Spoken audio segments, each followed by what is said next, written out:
Hello guys, আমি Pampa blogger আবারও চলে আসলাম অনেকদিন পর একটা ব্লগ ভিডিও নিয়ে। দেখো, যার যার সকাল যে যে যেরকম ভাবে তৈরি করে। তো আমার সকালটা কাজ দিয়ে শুরু হয়, অনেকের সকালটা চা দিয়ে শুরু হয়, অনেকের সকালটা গল্প দিয়ে শুরু হয়।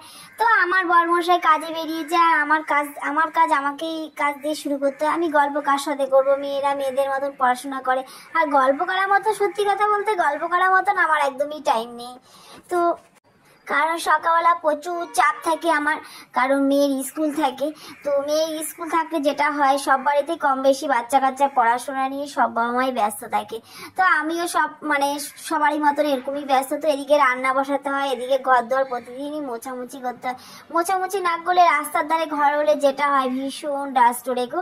বিয়ের আগেও আমার কাজ করতে হয়েছে, বিয়ের পরেও কাজ করতে হয়েছে। বিয়ের আগেও ভীষণ কাজ করতাম গো, এর থেকেও বেশি কাজ করতাম। এখন তো যেসব কাজগুলো আমি করি, তো বাট সেগুলো খুব শৌখিনতার কাজ। আগে তো খুব খাটনির কাজ করতাম, যেহেতু আমাদের বাড়িতে চাষবাস ছিল, আমি চাষি বাড়িরই মেয়ে ছিলাম।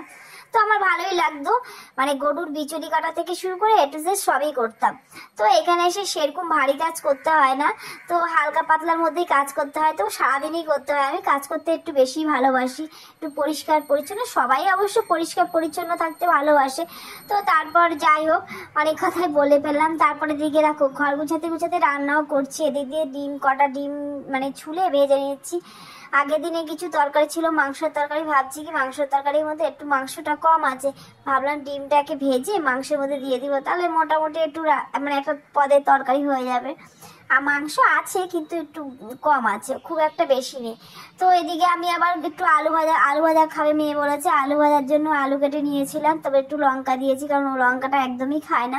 তো আমরা একটু লঙ্কাটা একটু খাই, আমি আর আমার বরমশাই লঙ্কাটা একটু খাই, তার জন্য লঙ্কাটা দিলে কি বলতো ঝাল ঝাল হয়। তো এদিকে চলে আসলাম, এসে দেখি আমার মেয়ে ছোট প্রিন্সেস, দেখো রে বাবা, ঘর ঝাড় দেবে। আমি ঝাঁটাটা নিয়েছি, ঝাড় দেবো, ও ঝাড় দিচ্ছে।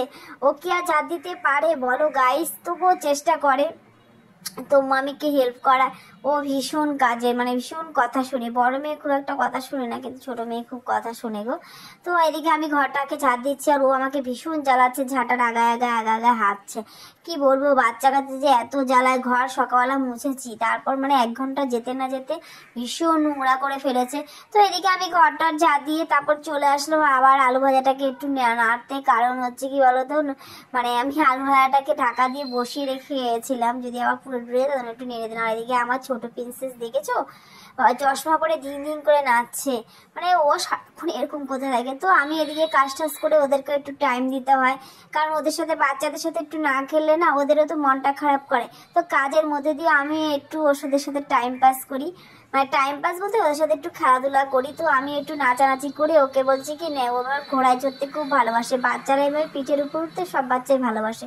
তো আমার ভিডিওটা কেমন লাগলো অবশ্যই কমেন্ট করে